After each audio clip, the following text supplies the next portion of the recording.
Oi pessoal, estou aqui para avisar vocês, já estamos com as nossas palestras presenciais, nossas doutrinárias, sempre com palestrantes convidados, com temas importantes, e a gente espera vocês lá.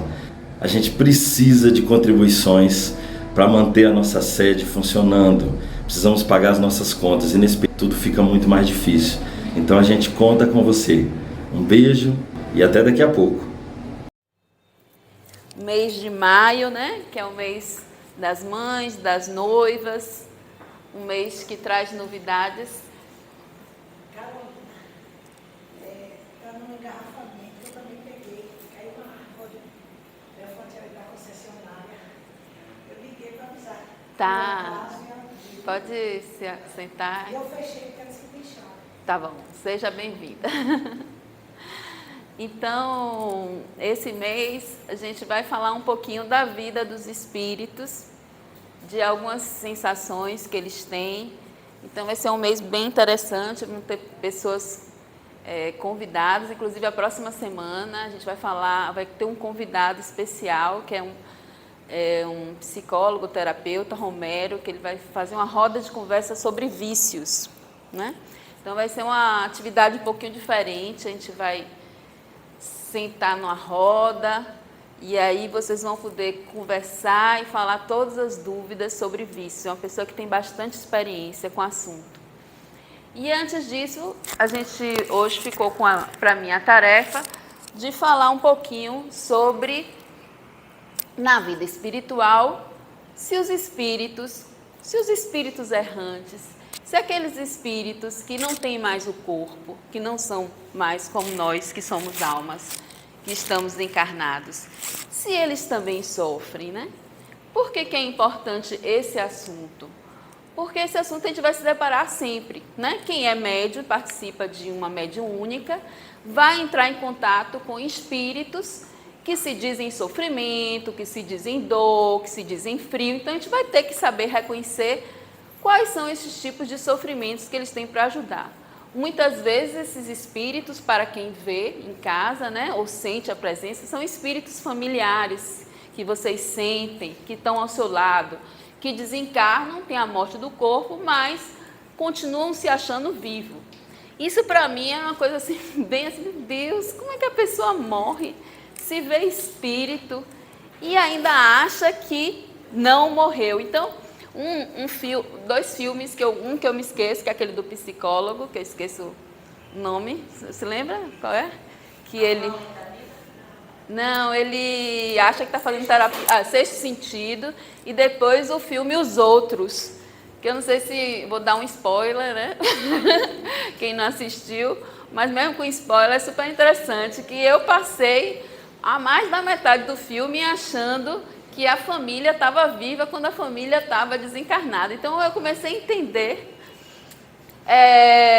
Então, é uma mãe, né, que ela comete um assassinato dos dois filhos, porque ela tinha um distúrbio psiquiátrico.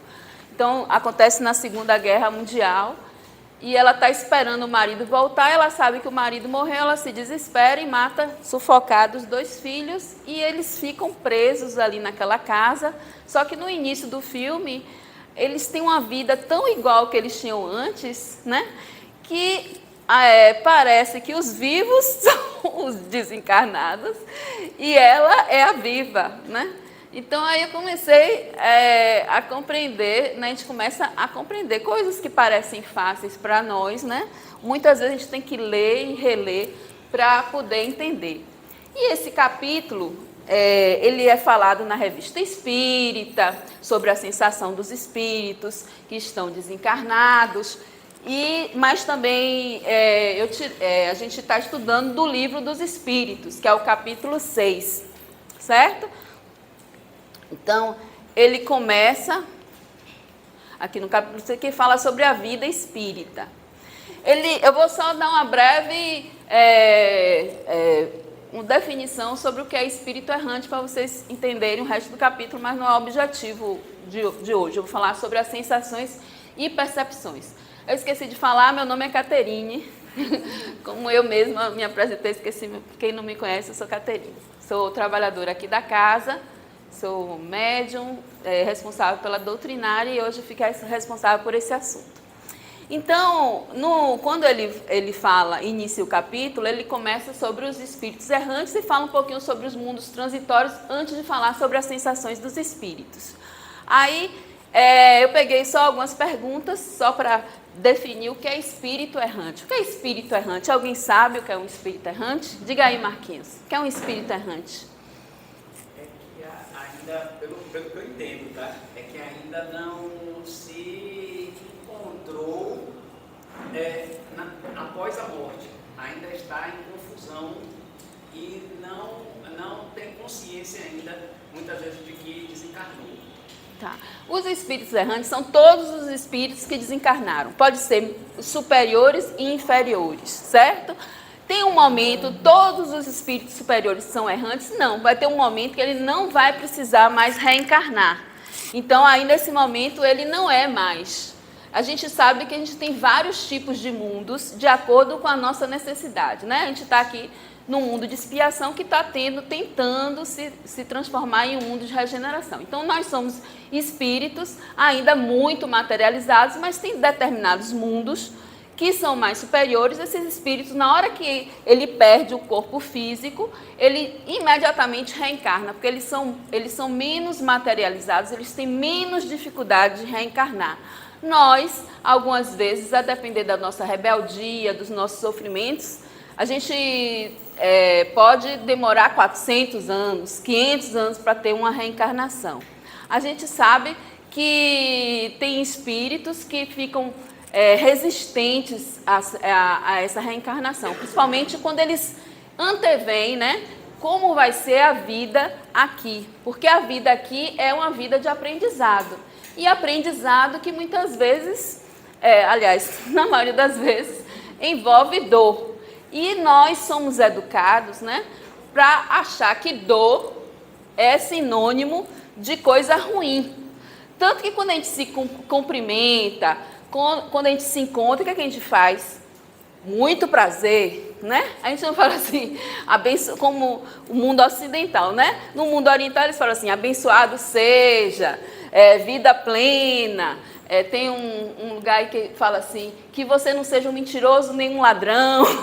Mas aqui no mundo ocidental a gente fala assim, muito prazer. O que é muito prazer? É porque a gente está apegado às sensações. Então, para a gente ser feliz, ficar bem, é ter muito prazer. Mas, na realidade, é quando a gente encontra as dificuldades e as resistências é que a gente vai aprender e sair do lugar para se transformar um dia num espírito que tenha menos sofrimento. O nosso sofrimento é proporcional à nossa inferioridade. Quanto mais inferior, mais a gente sofre. Por quê? É porque Deus é ruim? Não, a gente sabe na definição de Deus que Ele é perfeito, Ele é amor. O que traz o sofrimento somos nós mesmos. Então, as nossas inferioridades, o nosso egoísmo, o nosso orgulho, os nossos apegos, por isso que a gente sofre. Não tem nada a ver com Deus, certo? Deus ajuda a gente a ir para cima. Quem ajuda a gente para baixo somos nós mesmos. Então, os espíritos errantes, como eu voltando a falar dos espíritos errantes, são qualquer espírito que está numa transição entre uma reencarnação e outra, e pode ser superior ou inferior. E o que acontece? Eles aprendem, eles estudam, aí vai depender do objetivo de cada espírito. Na realidade, esses espíritos que desencarnam, que a gente quer negar, somos nós mesmos, né? Então, se depender dos nossos objetivos, a gente continua igual, a depender do que a gente cultivou e do que a gente continua igual a quem a gente é aqui. Então, se eu aqui só queria a boa vida, provavelmente, se não veio um sofrimento muito grande, uma dor muito grande, eu vou continuar fazendo as mesmas coisas. Mas a maioria dos espíritos, ao se deparar com o que aconteceu na sua última vida, ele revê essa vida, né? Ele revê os acertos e os erros dele e ele vai buscar aprendizado. Consegue aprender no mundo espiritual? Consegue aprender.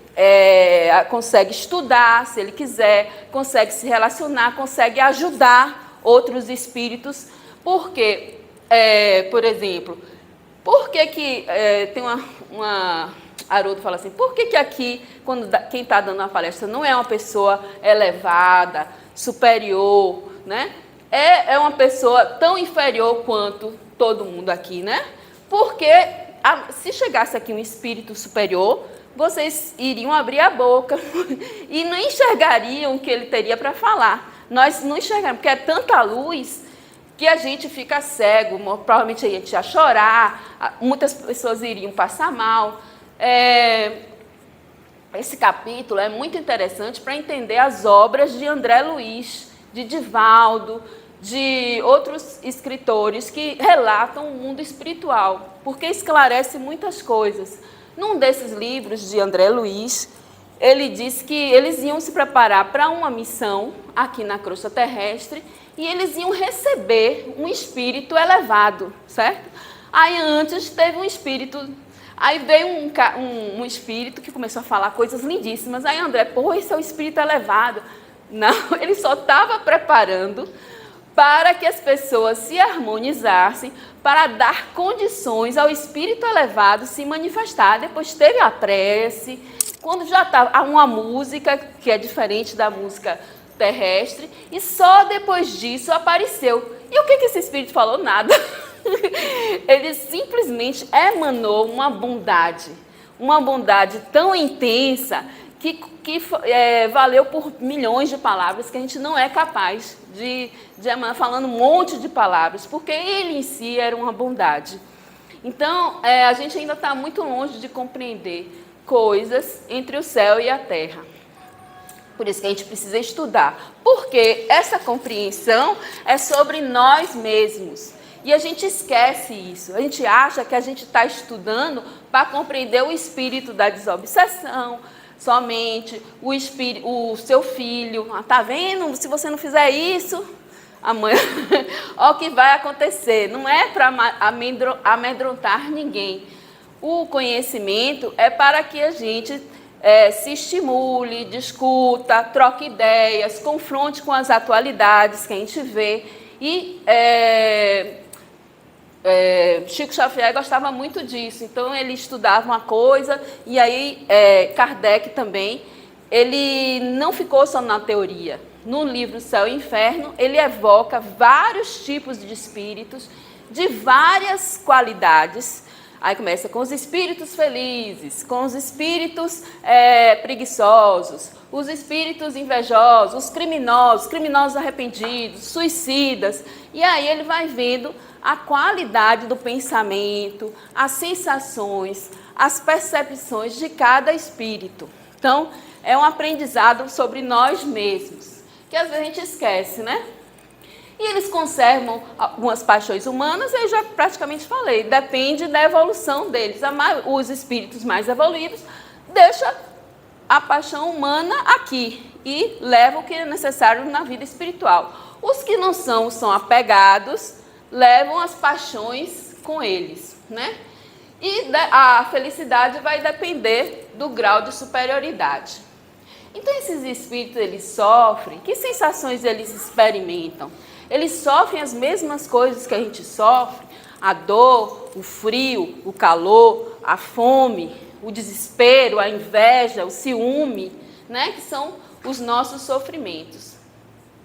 Então, a primeira pergunta, ele fala assim, conserva a alma as percepções que tinham quando na Terra? Sim, além de outras que aí não dispunha, porque o corpo, qual véu sobre eles lançado, as obscurecia. A inteligência é um atributo que tanto mais livremente se manifesta no espírito, quanto menos entraves tem que vencer. Então, Kardec fala que a inteligência é um atributo do espírito e que nós, quando libertos do corpo, essa inteligência ela é menos obscurecida pelas vontades, pelos desejos, pela fome. Então, a gente está ali estudando, né? A gente vai estudar, temos as nossas resistências psicológicas e quando nós somos dominados por nosso corpo, a gente vai, vou estudar hoje o livro dos Espíritos. Deixa eu pegar ali um cafezinho, deixa eu pegar água, deixa eu pegar, deixa eu ver aí como é que minha filha está na escola.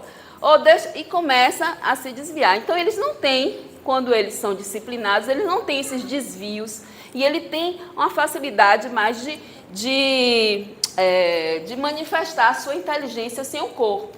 Mas, se esse espírito, quando encarnado, ele não trabalhou a parte espiritual, né?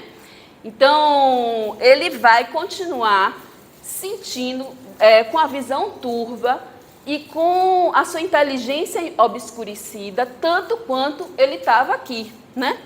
Então, tem uma passagem que eu vou adiantar para ficar menos chato, na Revista Espírita, que São Luís, Kardec estava lá estudando, né, com os amigos dele, ó, o espírito que aparecia, né? Só São Luís. Aí, de uma hora para outra, estava geando nesse lugar, estava frio na Europa, né? E aí teve uma manifestação espontânea de um espírito, que era o espírito do avarento. Era um espírito bem que não conseguia se desvencilhar de nada, era muito rico, mas ele tinha medo de perder a riqueza dele. Quanto mais dinheiro ele tinha, mais ele achava que ele ia ficar pobre. E com isso ele trouxe muito sofrimento para ele e para os que conviviam com ele, certo? E aí, então na casa dele não tinha aquecedor, na indústria dele não tinha aquecedor, ele achava que economizava com tudo, né? Todo mundo já deve ter conhecido um avarento, né? Quando não é o próprio. Então, ele sofria e também impunha esse sofrimento à sua família e às pessoas que trabalhavam com ele. E, como todos nós, foi levado pela morte, né? A morte que eu falo do corpo. E aí ele se aproxima e começa a dizer, que infelicidade, que frio, deixa eu ficar um pouquinho aqui de junto, que eles estavam na lareira, deixa eu ficar aqui junto para me aquecer. Aí Kardec e os amigos dele se perguntam, mas como? O que é espírito? Ele não tem mais corpo? Como é que ele vem aqui querer se aquecer, né? Como é que ele tem frio, né? Então, aí Santo Agostinho fala que ele não tem um corpo, ele percebe esse frio pelas memórias, porque aquela memória do frio, que ele não...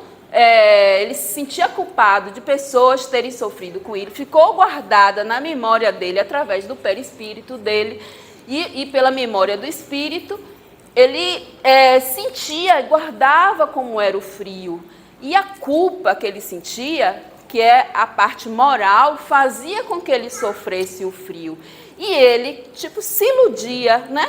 Que ele também guardava na memória que, ao chegar perto do fogo, a pessoa se aquecia, então ele se sentia aquecido, mas por pouco tempo, porque aquele frio era um frio da culpa, era um frio da solidão, era o frio do egoísmo, que é um frio da alma, não era mais como a gente percebe pelo nosso cérebro, pela nossa pele, não é esse tipo de frio que ele sentia.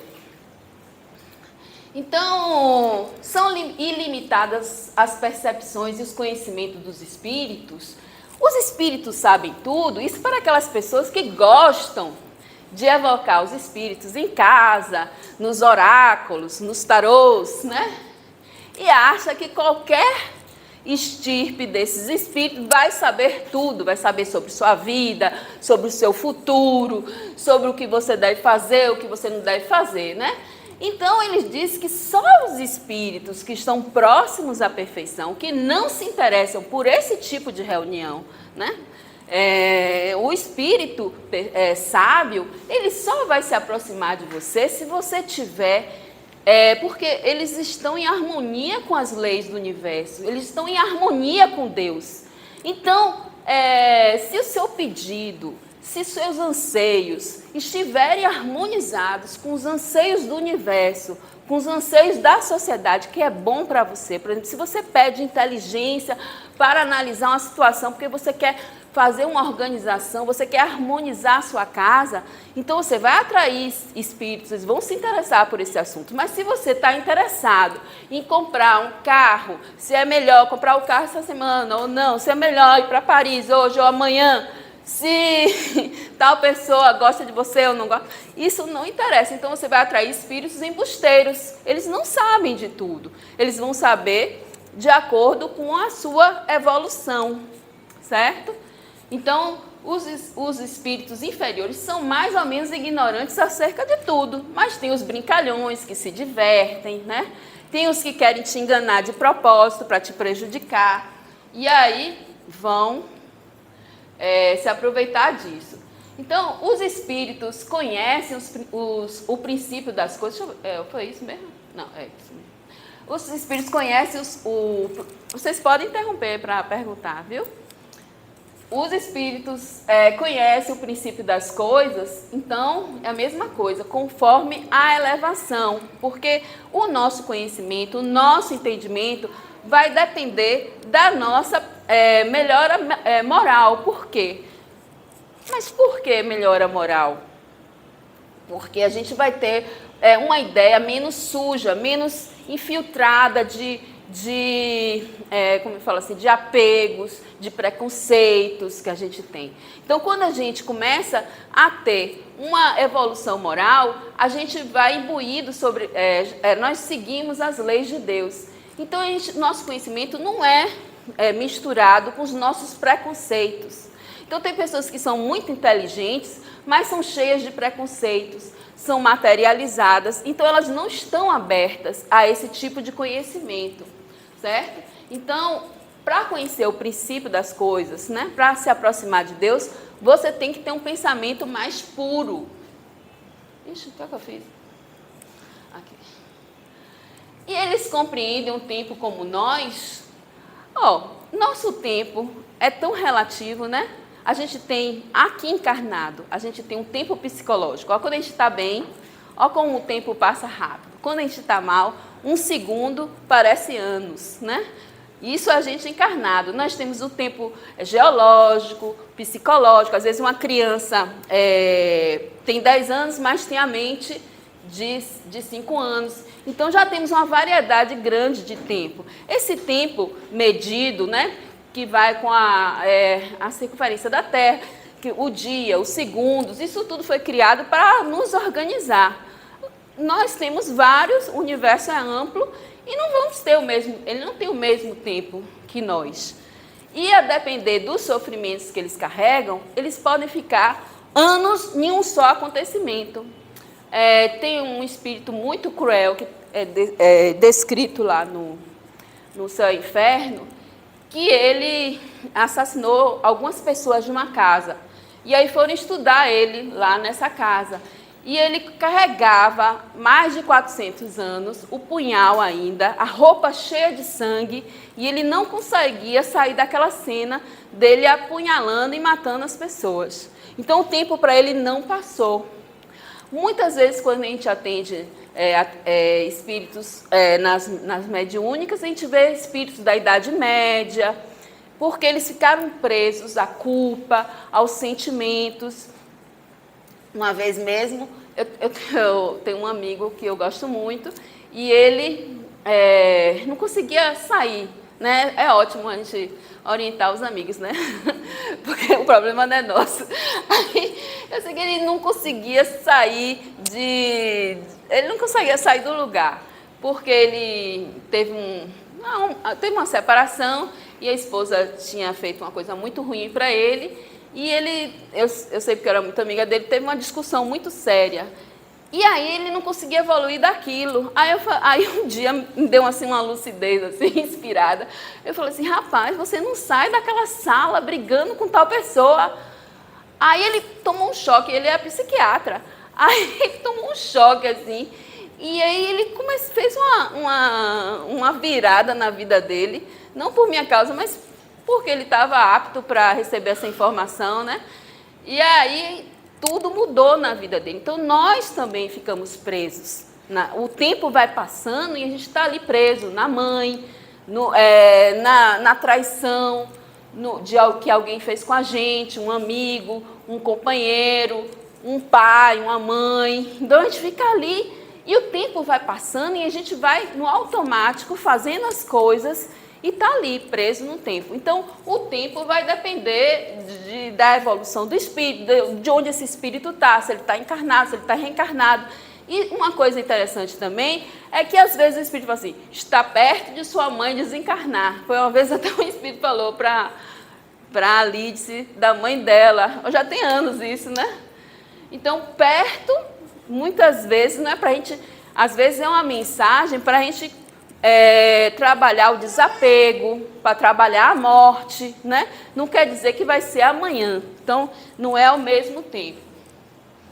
Os espíritos fazem do presente mais precisa e exata ideia do que nós. Às vezes eles veem mais coisas. Por exemplo, um espírito que não esteja em grau de muito sofrimento, ele vai chegar aqui e ver uma outra paisagem do que a gente está vendo aqui, né? Ele vai ver espíritos em sofrimento, 10 espíritos aqui comigo, me acompanhando, outros ali, 10 ali, chorando. Então, eles vão ter o presente, eles veem mais coisas do que a gente. A mesma coisa de um médium, que é evidente, né? Ele também vê mais coisas do que a gente.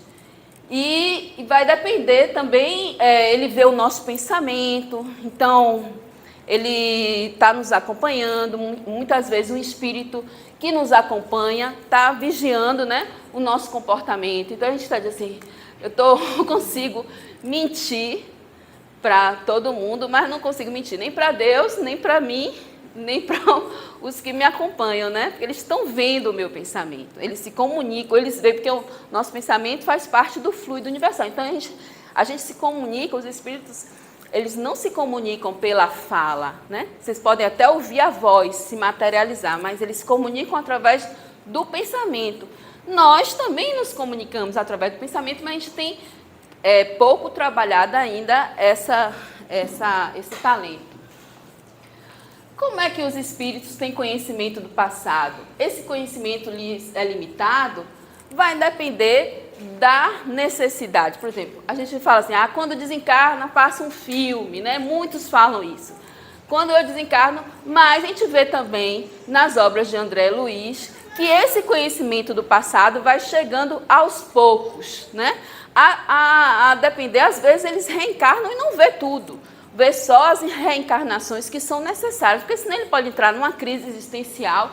Muitos até se tornam, como falam, ovoides, ou seja, eles se incrustam, criam capas, couraças. Eu não sei que livro eu vi, que tinha um lugar assim de hospital, que eram vários espíritos dormindo, que eles não conseguiam acordar e para visualizar as coisas que tinham acontecido, como nós também. Só que nós, o que acontece? Que a gente tem que se preparar para esse desencarne. Nós, assim, a gente se lembra de uma coisa que está nos incomodando, ao invés de a gente tentar resolver, o que a gente faz? Liga a televisão, liga o celular, passa lá o Instagram, vai comer, abre a geladeira, liga para algum amigo, vai para uma balada, bebe, usa uma droga, vai namorar, vai paquerar. Ou seja, a gente se esconde nas distrações do corpo, né? E aí, o espírito, quando desencarna, ele pode até tentar continuar essas distrações, mas vai ter uma hora que não tem, né? Não tem. E aí ele se depara com a dor, certo? E claro que eles vão ser amparados à medida que que a gente, né? Que nós pedirmos, que nós nos abrirmos para a ajuda, assim como os encarnados. Então, o passado vai depender da necessidade e do psicológico daquele espírito, se ele está preparado. E o futuro, a mesma coisa. Quanto mais evoluído, mais o espírito pode entrever o que vai acontecer. Mas os espíritos, como nós, assim, podemos ter algumas imagens, tipo assim, esboçadas do que poderia acontecer. Mas não adianta a gente perguntar o futuro aos espíritos. Eles podem dar uma ideia, porque eles estão vendo, às vezes, coisas que a gente não está vendo, por exemplo, que estão acontecendo no presente, não no futuro. E aí eles nos enganam dizendo que isso vai acontecer no futuro. E eles veem que ele é apaixonado por ela. E aí ele fala, tem uma pessoa que é apaixonada por você, mas ele já está, você vai encontrar, porque ele já vê ali, porque é como se ele estivesse vendo de cima, né? Quando a gente está numa montanha, a gente vê a cidade lá, a gente tem uma visão maior.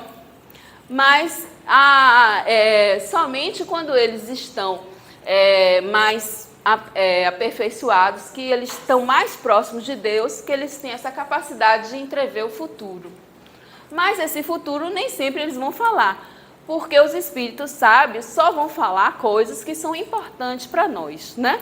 Eles nunca dão nenhuma informação assim só por informar, só para você dizer, isso é uma coisa muito boa, né?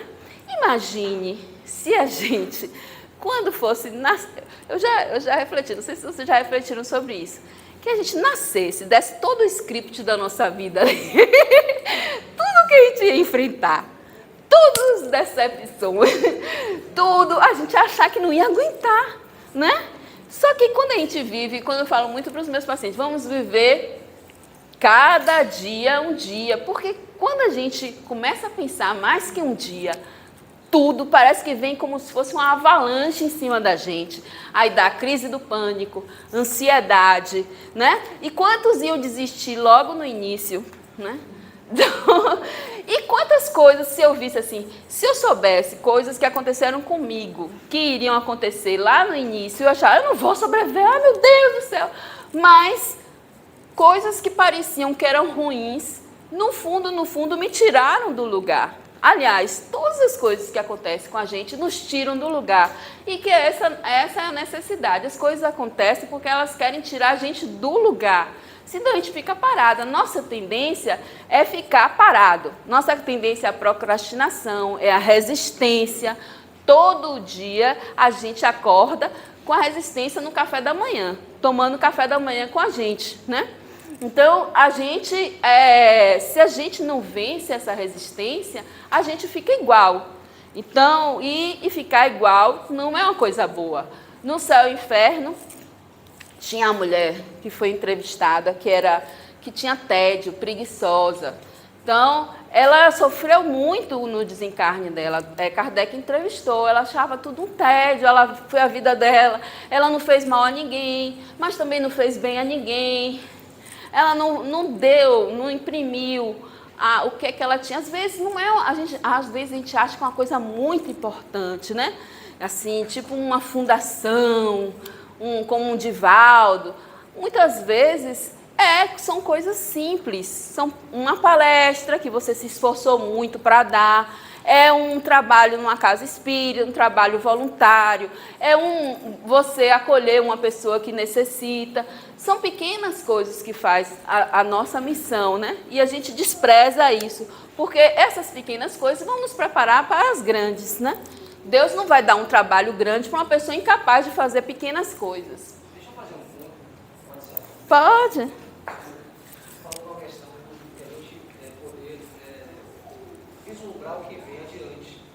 E, por vezes, eu me pergunto, né, se a gente teria um preparo espiritual mesmo, maturidade para isso, de anteceder, né? Ver o que a gente fez em vidas passadas para se preparar para hoje. Porque muitas vezes a gente se pergunta por que a gente não tem esse conhecimento. E lendo alguns livros, né, justamente algumas respostas falando a respeito. A gente não tem o preparo suficiente para isso. A gente não consegue, na vida atual, ter isso, né, vivendo esse mundo de provas e expiações. Imagine se a gente soubesse tudo que a gente passou lá atrás para dar conta do que vem. Às vezes a gente não aguenta nem uma observação de um amigo, né? Que quer lhe ajudar. Não me fale isso, você quer me irritar? Pelo amor de Deus! Ou seja, diz que as coisas que a gente é mais resistente são as coisas que a gente vai mais aprender. Então, imagine que alguém falasse, né? Então, realmente as coisas vêm na medida que, como você falou, que a gente está preparado. Então, esses espíritos, eles são acolhidos com muito cuidado. Tem vários mundos transitórios, que eu não falei aqui, né? Esses espíritos são acolhidos nesses mundos transitórios. Eles são preparados para saber, à medida que eles os espíritos que estão auxiliando, eles veem que eles têm condição, né? Tem uma história que eu adoro esse livro, que me ensina muito, é Obreiros da Vida Eterna, né? Todos os livros da série, né, de André Luiz são bem legais, mas o que eu gosto muito é da história E sempre os nomes são maravilhosos. Gozuca. Até me arrependi de não ter botado o nome do meu gato, Gozuca. Achei bacana. Gozuca. Então, Gozuca, André, nesse livro, eles vão estar num mundo transitório desses, que está bem próximo à crosta terrestre, é um mundo de abrigo para as pessoas que estão recém-desencarnadas e que são acolhidas, os espíritos errantes que estão em sofrimento, em desespero. Então, é tipo um pronto-socorro, é um mundo bem perto da crosta terrestre. E aí, Gozuca trabalha como um médico espiritual. Ele era médico reencarnado, uma pessoa maravilhosa. Aí André Luiz, esse cara ajuda um monte de gente e já está aqui 10 anos, e não reencarnou, nem foi para o mundo. Que André Luiz é curioso, né? Aí eu me identifico com ele, assim, né? Eu me controlo hoje em dia, mas eu também sou curiosa. E aí ele não conseguiu se controlar e perguntou: por que você não vai para um mundo melhor, não? Ou não vai reencarnar? Aí ele conta a história dele, que ele era um médico aqui, que tinha uma vida maravilhosa, que ele atendia pessoas bastardas, ganhou muito dinheiro e tinha uma esposa maravilhosa, vivia um casamento maravilhoso, tudo maravilhoso, até que ele teve uma pneumonia e morreu. Aí ele se desesperou, ele era católico, aí procurou por Deus, o céu, o inferno, viu os anjos, não encontrou, se desesperava, querendo voltar para a casa dele, não conseguia, até que ele conseguiu chegar lá. E aí viu o primo dele, melhor amigo dele, que morria de inveja dele, ele só descobriu desencarnado, que se aproveitou da esposa, da dor da esposa e casou com ela, ficou lá, não é aquela pessoa que se aproveita da dor, a pessoa está carente, a mulher também, claro que ela não é totalmente irresponsável sobre o assunto, mas ela estava carente, chorando, foi pega, o cara era jovem, ela era jovem, e aí ele se aproximou, ele estava interessado não na mulher, na riqueza, ele queria as coisas que Gozuca tinha, ele não queria, não amava a mulher, aí ele se revoltou. Mas aí como ele tinha um ascendente bom, moral, ele conseguiu ser resgatado, e aí ele conseguia ajudar as pessoas, mas não conseguia se ajudar. E esse entrave não deixava nem ele reencarnar. Zenóbia, que era a coordenadora, ele fala assim: vamos tentar reencarnar.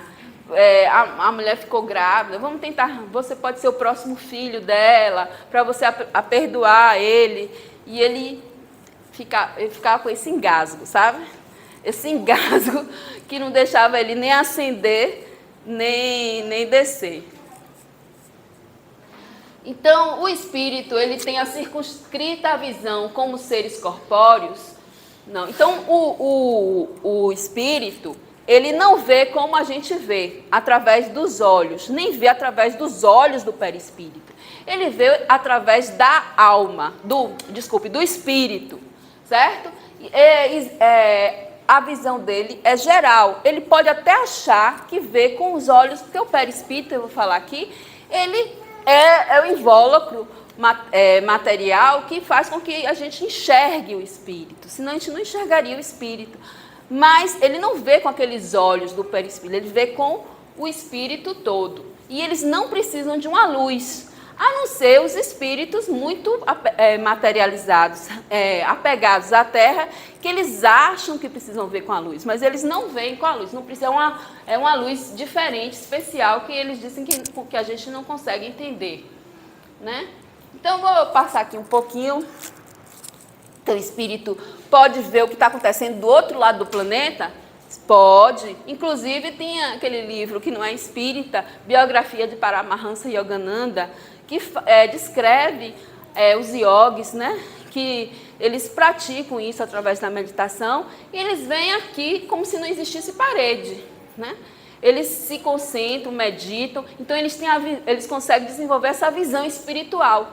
Então ele consegue ver ali o quintal, certo? Como se estivesse vendo ali uma televisão, descreve tudo, certo?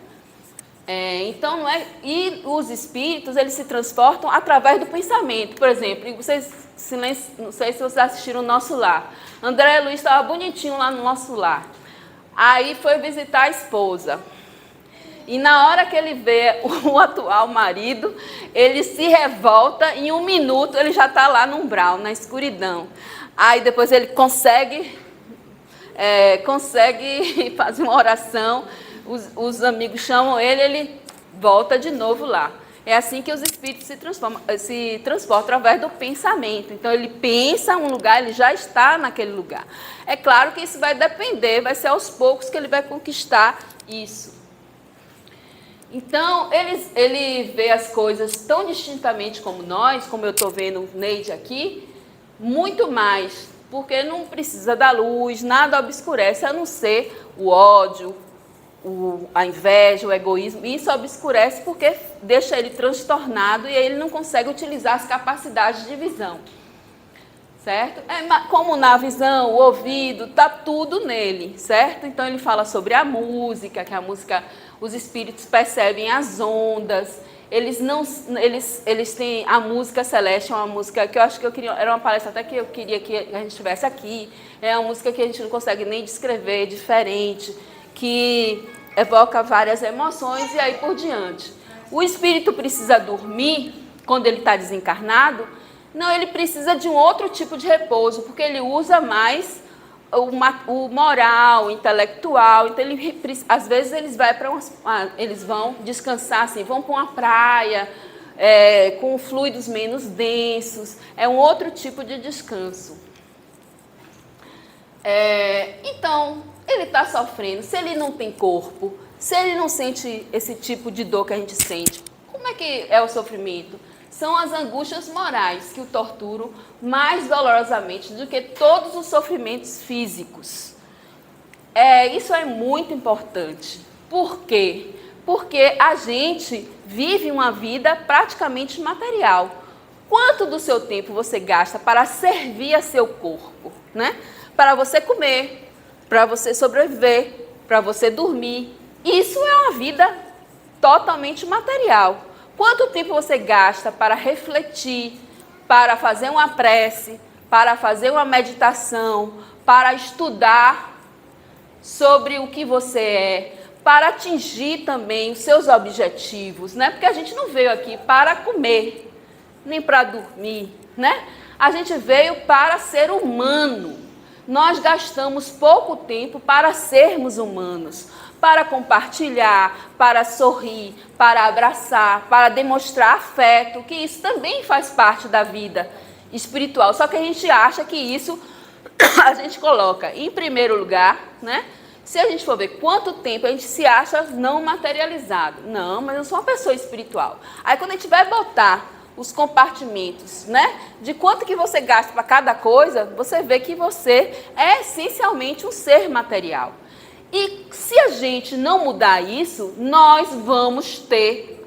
A gente não sabe que horas a gente vai desencarnar, né? Pode ser hoje, pode ser amanhã, pode não acordar.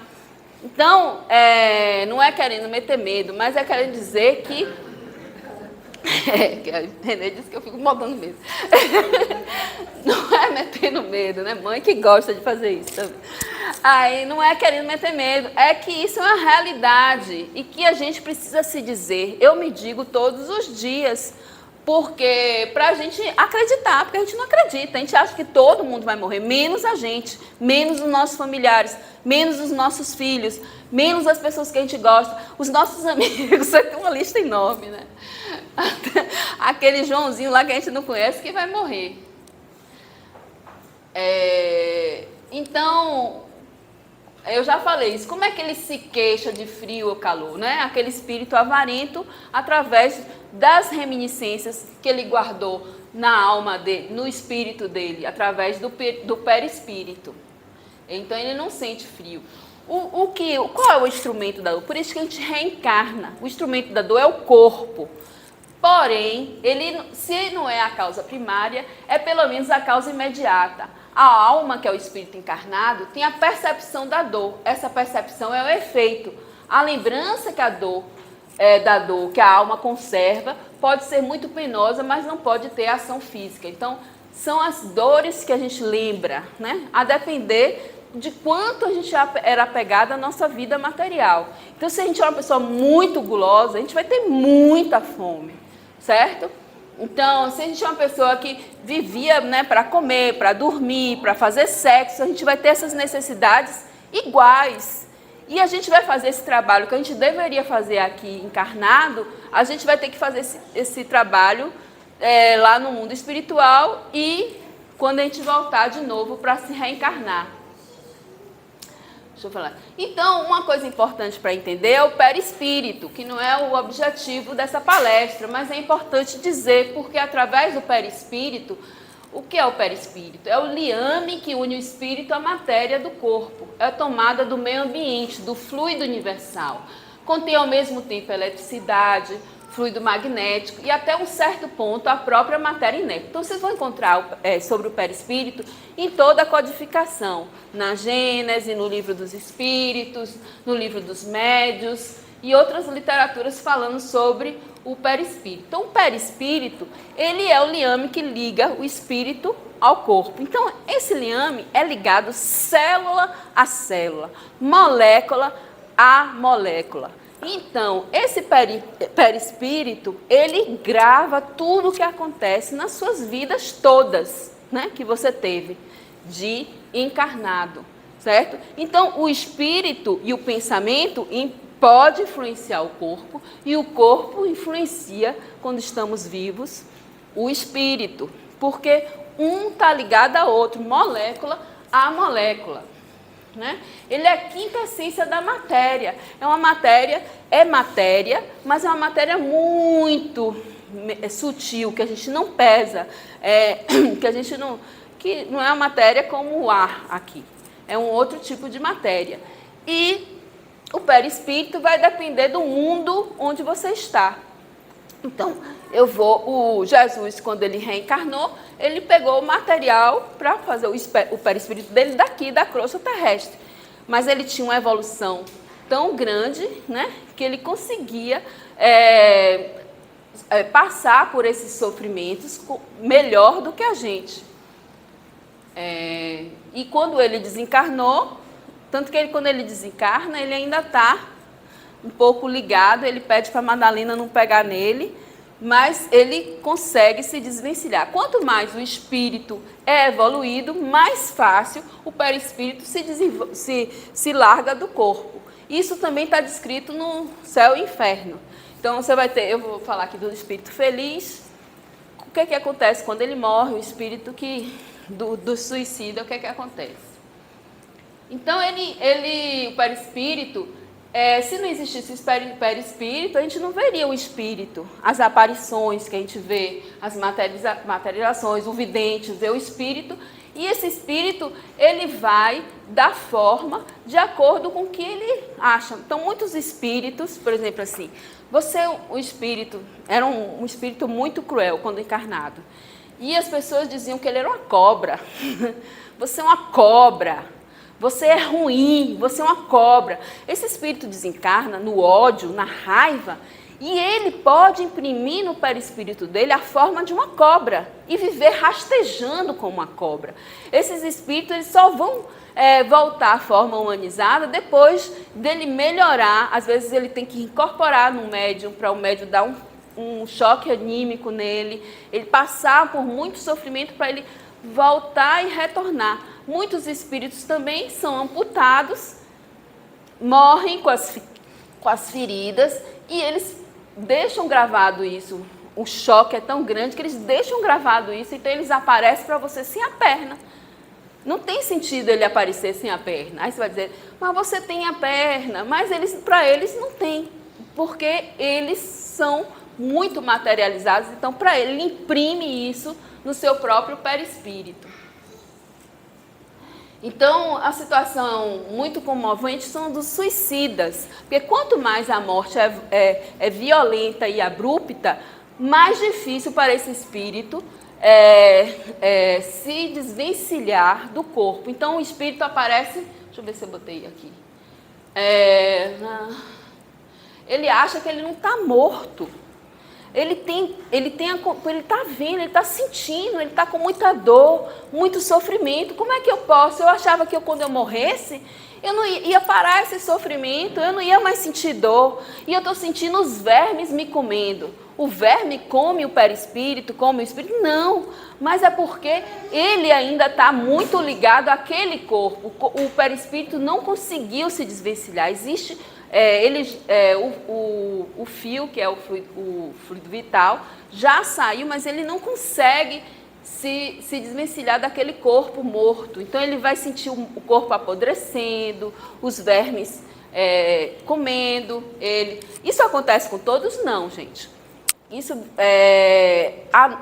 Existe uma coisa que é a providência divina, e ela vai, em alguns casos, liberar, pedir a ajuda divina, que através de outros espíritos vão ajudar esses espíritos, né? Que vai minimizar esse sofrimento. Mas tem espíritos que não saem. Quem foi mesmo? Tem vários casos de espíritos que se suicidaram no céu e inferno. Então eles dizem que a cabeça está com um buraco ainda da arma, né? Acho que Flávio até contou um caso de um espírito de um poeta que se suicidou com tuberculose, e aparecia com um buraco da arma que ele se matou. Aí, esse caso mesmo, não estou morto, eu sinto os vermes me roerem. Então, o verme não ruía o perispírito, e muito menos o espírito, ruíam apenas o corpo, mas ele estava ligado. Como, porém, não era completa a separação do corpo e do perispírito, uma espécie de repercussão moral se produzia, transmitida ao espírito o que estava ocorrendo no corpo. Repercussão, aí ele fala, ele tem dificuldade de encontrar palavras, né? Repercussão talvez não seja o termo, porque pode induzir a exposição de um efeito muito material. Era antes a visão do que se passava com o corpo. Ele não consegue se afastar daquela cena, né? E aí ele causava uma ilusão de que os vermes estavam lhe comendo, né? Então Kardec conclui: os espíritos possuem todas as percepções que tinham na Terra, porém em grau mais alto, porque as faculdades não estão amortecidas pela matéria. Eles têm sensações desconhecidas por nós, veem, ouvem coisas que os nossos sentidos limitados nos não permitem ver nem ouvir. Para eles não há obscuridade, excetuando-se aqueles que, por punição, se acham temporariamente nas trevas. Aí vão dizer assim, poxa, esse espiritismo só me deixa ansiosa, porque eu achava que quando eu ia morrer, eu ia para o paraíso, eu ia ficar bem, todo sofrimento. Uma vez eu falei assim, aí me perguntaram, o que você acha da morte? Eu disse, mas a morte não existe, o que existe é o nosso apego, a nossa matéria. Aí a pessoa, não. Eu disse assim, sim, a gente continua igual. Igual? Não, a gente fica melhor. Eu disse, não fica melhor. Ficou. Aí depois eu disse, não, a pessoa tem outra crença. Mas tem uma história que eu me lembrei agora, uma história hindu, né? Que ilustrando isso, do que a gente pode fazer com as coisas que acontecem ao nosso redor. Um homem estava passeando, aí ele sem querer entrou no paraíso. E aí ele viu uma árvore muito bonita, muito linda. Essa árvore é a árvore dos desejos. Aí ele chegou, sentou debaixo da árvore, aí disse, ai, que árvore linda, eu queria muita comida. Como era a árvore, tudo, ele estava no mundo espiritual, entre aspas, né? Aí se materializou um monte de comida. E era só comida que ele gostava. Aí, que delícia. Aí eu queria um lago para tomar banho. Apareceu um lago lindo. Aí começa assim, pô, que estranho, né? Eu pensei em comida, veio comida, apareceu um lago. Daqui a pouco eu vou pensar em ladrão, vai chegar ladrão. Aí imediatamente veio os ladrões. Aí depois, e esses ladrões vão querer me matar. E aí mataram ele e ele morreu. Ou seja, a gente, né, no mundo espiritual, a gente está suscetível aos nossos pensamentos, aos nossos desejos. Então, se a gente não trabalha esses desejos, esses pensamentos, se a gente não sai do desejo, do sentir para a emoção, para o afetivo, então a gente vai estar suscetível como uma folha ao vento, ao que ocorrer ali com esses pensamentos desordenados. Mas, ao mesmo tempo, é muito legal, porque se eu conseguir melhorar isso, eu vou ter controle, vou ter uma liberdade e só vai depender de mim, de mais ninguém. Então, ele estudou isso, Kardec, interpelando, né, entrevistando vários espíritos de várias ordens, certo? Para entender o que era perispírito. Então, eu escolhi de um homem feliz, né? Um homem que ele é um homem honesto, aquele bom espírito que está lá no Evangelho, um bom espírita, ele era espírita. Aí Kardec evocava, né, os espíritos, e eles tinham combinado que quando ele desencarnar, você me evoca para eu falar para você como é. Aí Kardec pegou e evocou ele. Aí ele falou, eis-me aqui, em vida me havia prometido que desde que estivesse morto, seria, se possível, apertar a mão ao caro mestre e amigo senhor Kardec.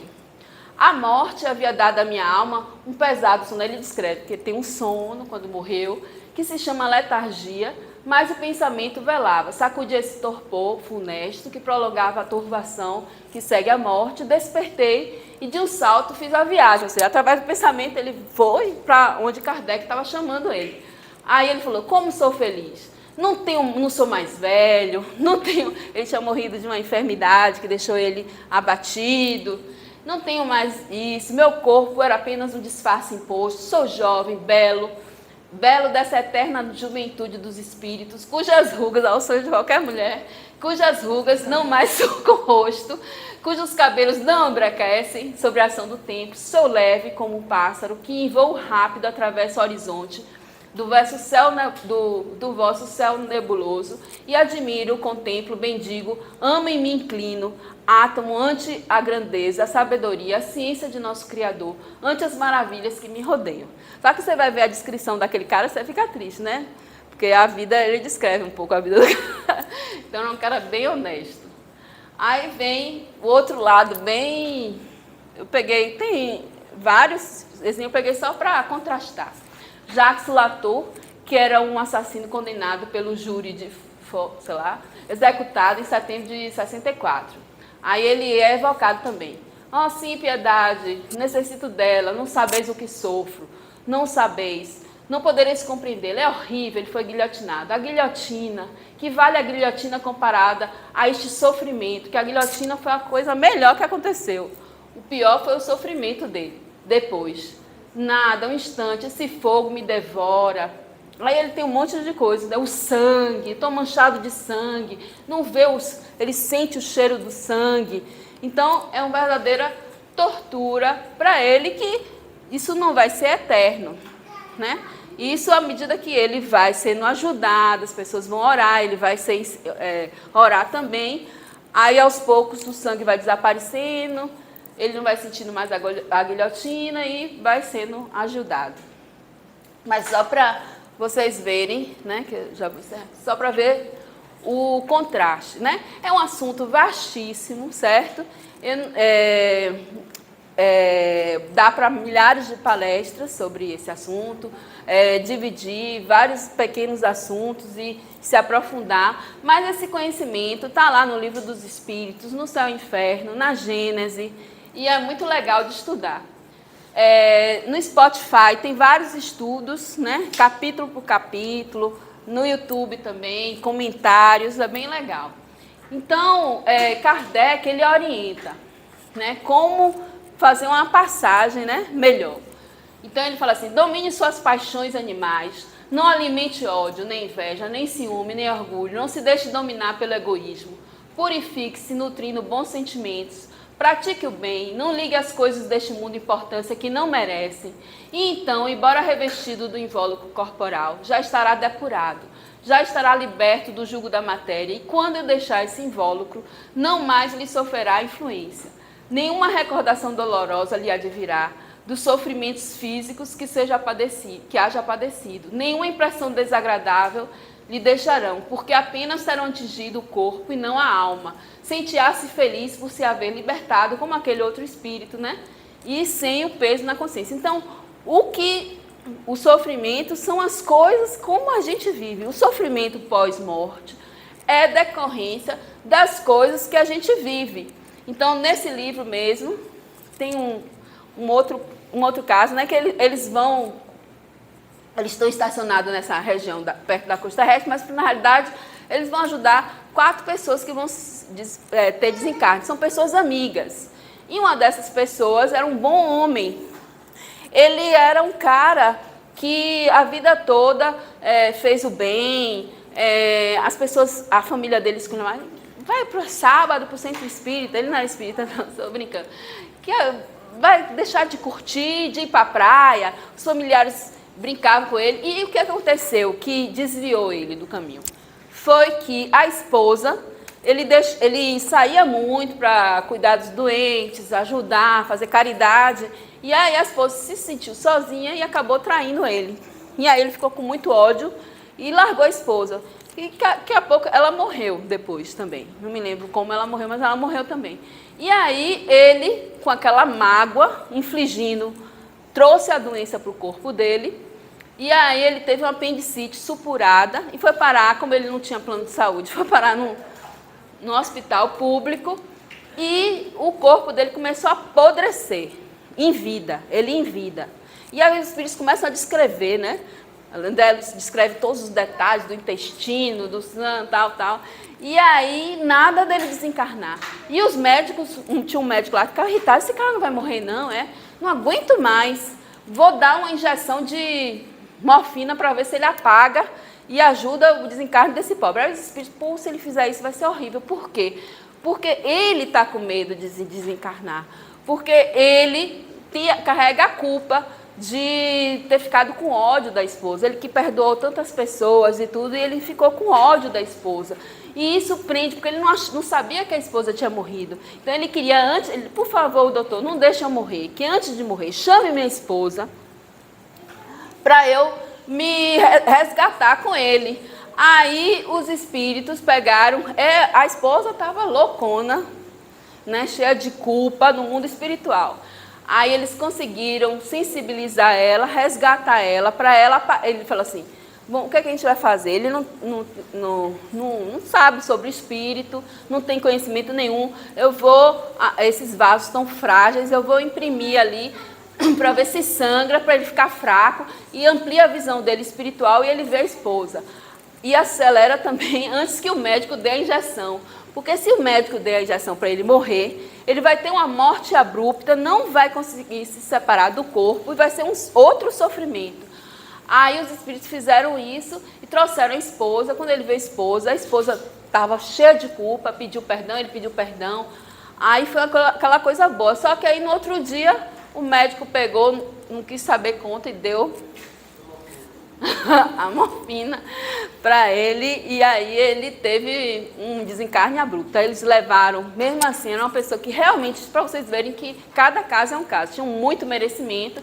Aí os espíritos lutaram muito, 24 horas, dando passe, tentando tirar do plexo solar, aqueles fluidos vitais ainda, para tentar separar ele do corpo, e aí levar ele para um hospital, né, para que ele fosse cuidado e depois refletisse sobre as coisas que aconteceram na vida dele.